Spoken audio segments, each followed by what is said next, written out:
large payout. Now, Tommy said that when Tina came to him saying Gabe asked her to raise her life insurance and take her father off of it, and to make Gabe the sole beneficiary, her father said, yeah, sure. Tell Gabe that you did it and tell him that it's taken care of. And that's it. So that's what she told Gabe when in fact it hadn't been done. So Gabe went in thinking it was done, Wow. which Tina's father ain't no dummy. At the inquest, they actually found no evidence that the life insurance or that life insurance had been recently purchased. And the insurance adjuster that they were using, which his name is Mark Hughes, he was the one who set up the quotes for Tina and Gabe. And he gave the investigators his notes of the conversation he had had with Gabe. And one of those notes that was actually dated on September 8th, 2003, it said that on the note, this is a quote. Gabe wants to take a look at life insurance after the wedding. Touch base in early December. So take from that what you may. Now, in May of 2008, the case that Gabe had filed in 2005 to recoup the cost of their trip to Australia. Remember that one? Yeah. Yeah. So that was dismissed, but it was dismissed because Gabe just was like, you know what? Don't worry about it. He was just like, the Australians are investigating my wife's death, and he didn't want to look like he was self-incriminating himself. Self-incriminating himself. He didn't want to look like he was incriminating himself. So he Yeah. said, yeah. So he said, don't worry about it. I'm going to go ahead and dismiss this. And his Australian legal team, believed that it was not in his best interest to continue pursuing the damages of the claim.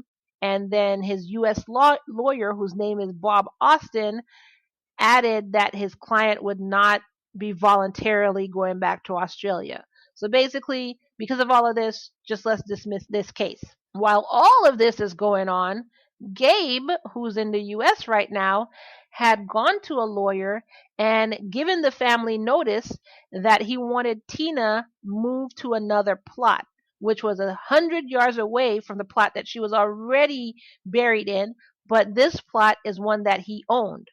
So on October 5th, 2005, they moved the body. And Gabe's father and his friends, like I watched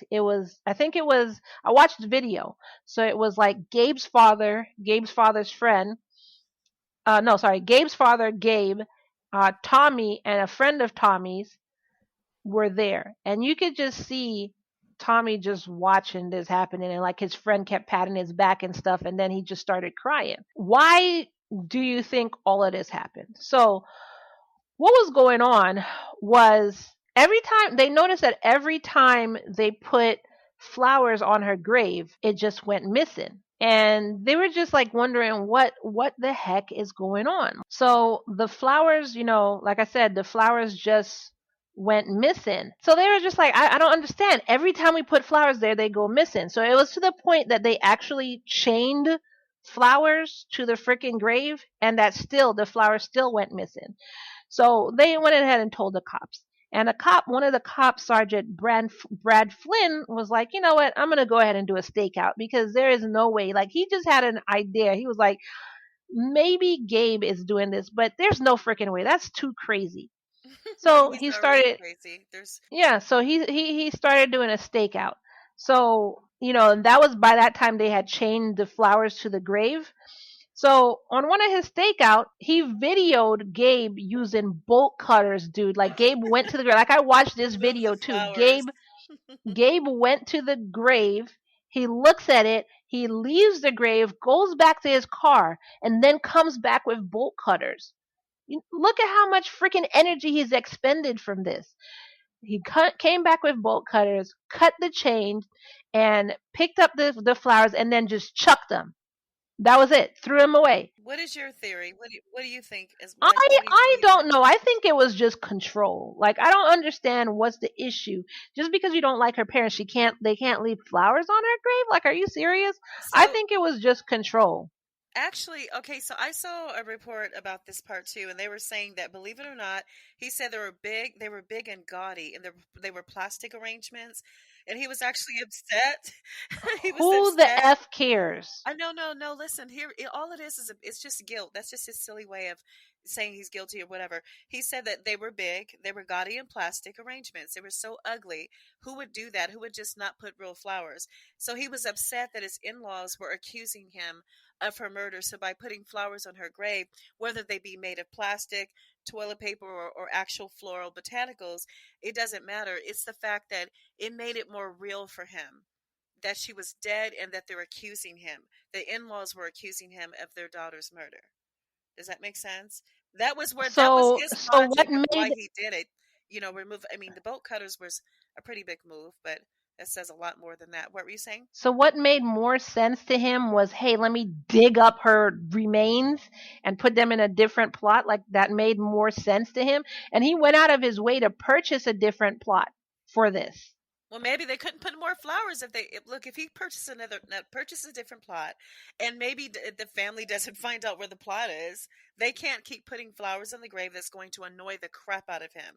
And even if they did find out, he's making a point of saying, "I control her even in death," and that wasn't I mean, including that I last part that she was personally, saying. Hmm. yeah, I mean, I personally just believe it's the control, like you said. So I don't know. Yeah, and So a little yeah, that's the story of that. And psychotic so issues as well. Psychosis on his end. yeah, and so Tina's father had to watch that happen. And just imagine, he already lost a daughter. Now he's watching you dig up her dead body. Like, are you serious?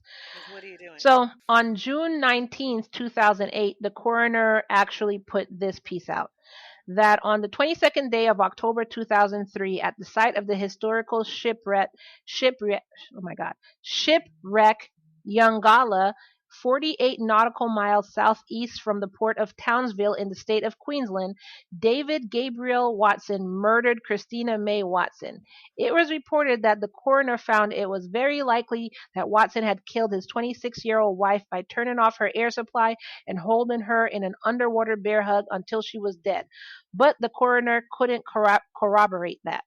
The police wanted Gabe to come back. So, anyways, that's what the coroner put Final out in report. on June 19th, 2008. That's crazy. So the police wanted Gabe to come back to Australia, but he actually resisted extradition for 6 months. But why? You're going to be brought back by force eventually. So the U.S. government will release them and say, "Hey, take them. Figure this out." So I don't. What's 6 more months? You're better off not fighting. It's Yeah. pointless. So, well, he was trying not to go back. You're saying 6 more months, but he was actually trying not for indefinitely not to go back. However, finally on May 13th, 2009, he decided to. So he voluntarily went back to Australia to face trial. And in June, Gabe pleaded guilty to manslaughter in Brisbane Supreme Court.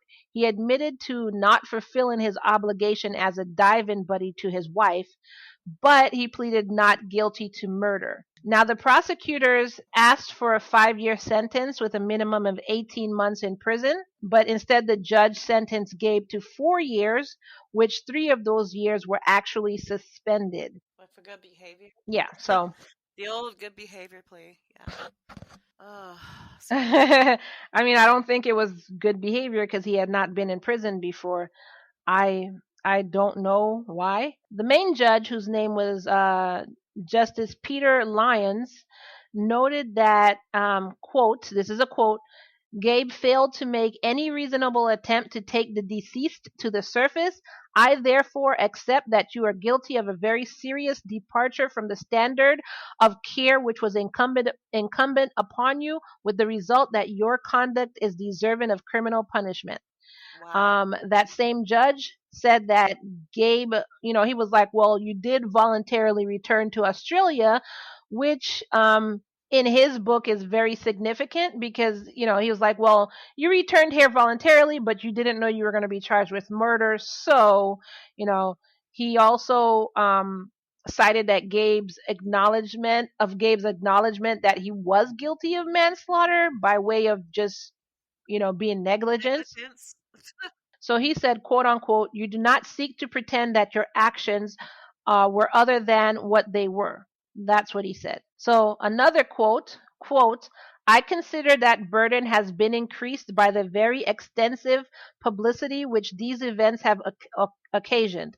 I also accept that in the given period you have been subject to accusations of matter which you are not guilty. Then in September 2009, one of the Australian courts appealed and added 6 months to Gabe's prison time. So it was noted that Gabe was not just negligent as he said he was. It wasn't just negligence. So they went from it for a different angle, and they said he was criminally negligent, and said just a 12-month sentence was just completely unacceptable to Tina, to Tina's memory, to her family, and everything like that. So also that same September, an attorney in Alabama, which his name is his name is Troy King. He said that he would seek a capital murder indictment against Watson.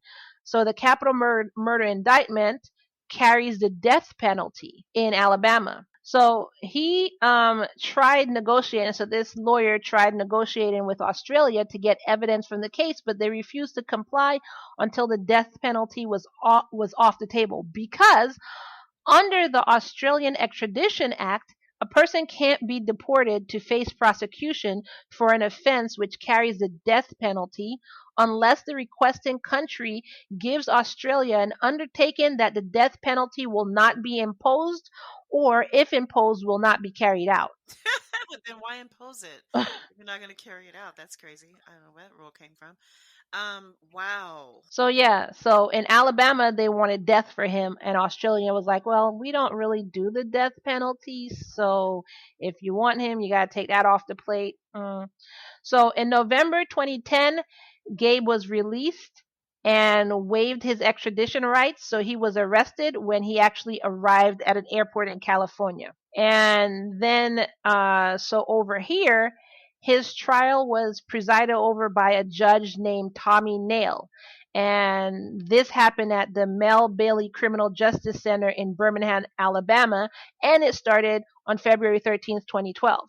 So when that went on, the Judge Nail, dismissed the charges after prosecutors failed to provide sufficient evidence that Tina's drowning was intentional, or that Gabe intended to gain financially from his wife's death. So Nail also blocked Tina's father from giving evidence regarding Gabe's alleged attempts to increase Tina's life insurance, so he didn't even want to see any of the evidence.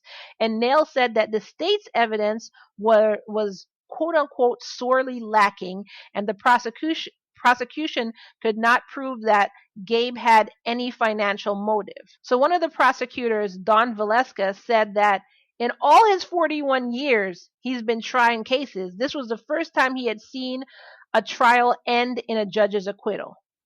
Wow. So then they asked him about what was his thoughts about this. So regarding the judge's decision, Thomas said it should have gone to a jury and for them to decide.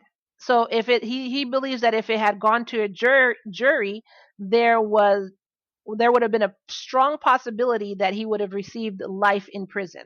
So basically, the case was dismissed in the United States and Gabe was acquitted due to lack of evidence. So after all of this, Gabe is free and Tina's dead. And there's no justice. Yeah, there's not 100% concrete evidence that he did it. And this is what his parents had to say.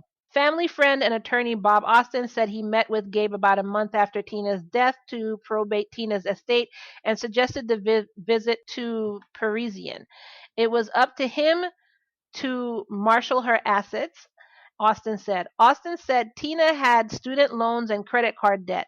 Gabe already had taken on 12,000 of her debt on his credit card because with her debt to income ratio, she wouldn't qualify for a mortgage. The two then bought a house with a down payment provided by the Watsons, so his parents.